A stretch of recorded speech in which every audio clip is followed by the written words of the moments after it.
Yeah. So there's different times that you can network. The way that you're describing it is what we usually think about with networking. It's let me try to get a connection, have that connection bring my resume in for me.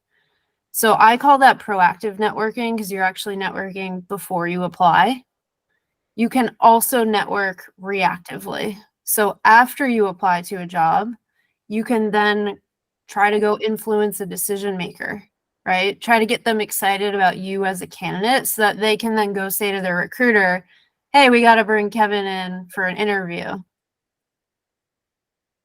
And Carly, on that networking, and I like that. I've never heard that, the proactive versus the reactive kind of networking. And I guess on either front.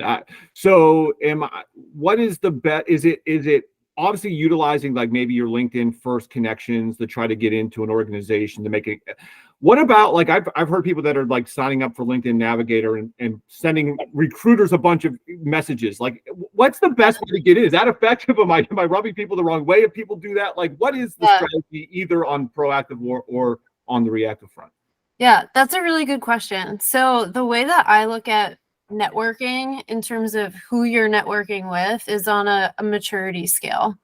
So if you are brand new to networking, it's always great to start with first degree connections, whether that be past colleagues, friends, family friends, whatever it may be. That's a great way to kind of dip your toe into networking because for a lot of people, it's new, right? It's like this new, scary, uncomfortable thing. So I would say that's kind of like the first phase of networking. If that works for you, you're very lucky. Because in today's market, it usually requires that you mature your networking a bit and start dipping your toe into other ponds. You mentioned recruiters, which I'm glad you brought this up. It's another thing where that used to work 3 years ago. In today's market, what everyone is thinking is, I got to message recruiters, right? So you think about, put yourself in a recruiter's shoes, the sheer amount of messages that they're getting, there's no way, and that's not their job, right? To respond to messages on LinkedIn. So there's no way that they're getting through all those messages. Even if they do get to your message and respond, the likelihood of them being able to then do something about that is so slim that I actually don't think recruiters are the best to spend your time.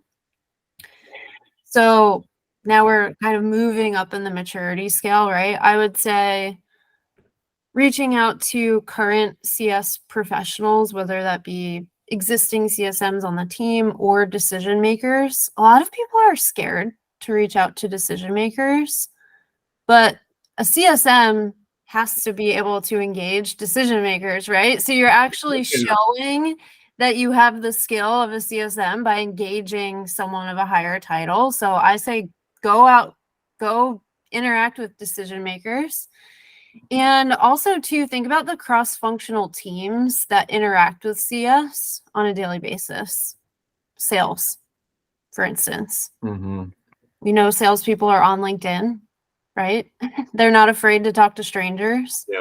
So that's how you can kind of go from a low maturity of networking where you're just kind of relying on friends and family to a much higher level of maturity where now you've differentiated and you're reaching out to different personas.